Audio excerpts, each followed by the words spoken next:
नमस्कार दोस्तों, मैं डॉक्टर बबलेश महावर, इंटरवेंशनल पेन और पैलिएटिव केयर फिजिशियन, आज आपको कुछ जानकारी देना चाहती हूँ।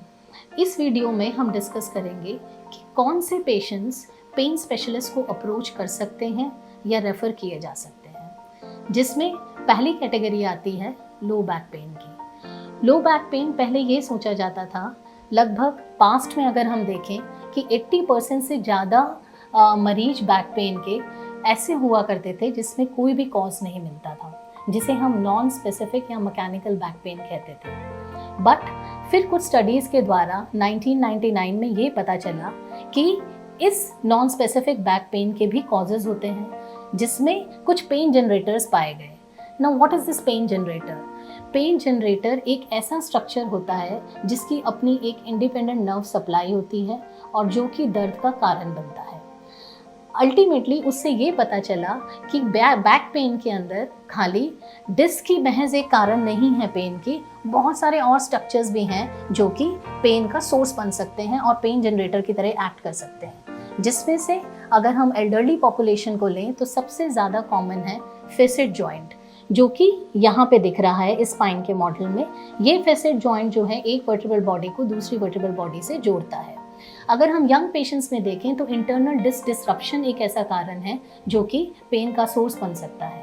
बहुत सारी बैक की मायोफेशियल पेन सिंड्रोम्स होती हैं, मस्कुलर पेन हो सकती है, कुछ वर्टिब्रल बॉडी के फ्रैक्चर्स हो सकते हैं जिसकी वजह से दर्द हो सकता है, कुछ एसआई जॉइंट जो कि सेक्रोइलियक जॉइंट होता है, बहुत बड़ा जॉइंट होता है, उसकी वजह से पेन हो सकता है। इन सारे कुछ लिगामेंट्स के कारण भी जो है पेन हो सकता है। ये सारी बातें रही लो बैक पेन के बारे में। दूसरा कारण जो है, जो दूसरा पेन है जो पेशेंट्स अप्रोच कर सकते हैं, वो है जॉइंट पेन।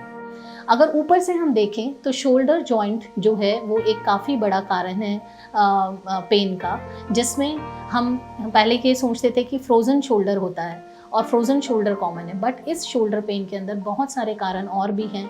रोटेटर कफ्स की प्रॉब्लम है, कुछ मसल्स के टियर हो जाते हैं, कुछ टेंडिनोपैथीज हो जाते हैं, और महज एक छोटे से अल्ट्रासाउंड के द्वारा, जिसमें पेन स्पेशलिस्ट ट्रेंड होते हैं, जिसे हम मस्कुलोस्केलेटल अल्ट्रासाउंड कहते हैं, उससे डायग्नोसिस बना के क्लिनिकल हिस्ट्रीज को असेस करके प्रॉपर्ली हम उसका ट्रीटमेंट कर सकते हैं। शोल्डर पेन के बाद बात रही एल्बो पेन की। कुछ टेनिस एल्बो, गोल्फर्स एल्बो होते हैं जिन्हें ट्रीट किए जा सकते हैं।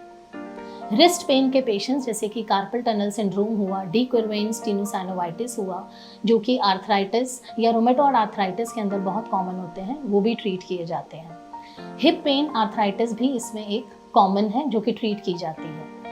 अब बात रही नी पेन की। नी पेन महज हमारे देश में या बाहर भी देखा जाए तो बहुत कॉमन है।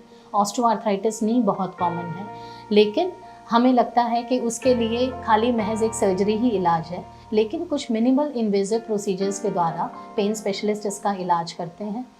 उसी तरीके से एंकल पेन भी एक बहुत बड़ा सोर्स है पेन का, जिसमें सुबह उठते ही हमारे पैर में बहुत दर्द होता है, प्लांटर फेशियाइटिस होता है, उसको भी प्रॉपर्ली असेस करके ट्रीट किया जाता है। तीसरी चीज़ है इसमें कुछ ऐसे दर्द जो कि फीमेल्स के अंदर ज़्यादा कॉमन होते हैं, थकान होती है, जिसमें कोई डायग्नोसिस या कोई किसी भी इन्वेस्टिगेशन पे कुछ पता नहीं चलता, जिसे हम फाइब्रोमाइल्जिया कहते हैं। कुछ डायग्नोस्टिक क्राइटेरिया के द्वारा उसको भी ट्रीट किया जाता है। तीसरी कैटेगरी है कैंसर पेन की। कैंसर पेन अपने आप में एक बहुत ही बड़ी, ब्रॉड और वास्ट कैटेगरी है, जिसमें पेन स्पेशलिस्ट का इंटीग्रेशन ऑन्कोलॉजी या सर्जिकल टीम के साथ हमेशा from the very beginning is very very very important. पांचवा और आखिरी पेन है नर्व पेन, जिसे हम नसों का दर्द भी कहते हैं। नर्व पेन बहुत इंपॉर्टेंट है।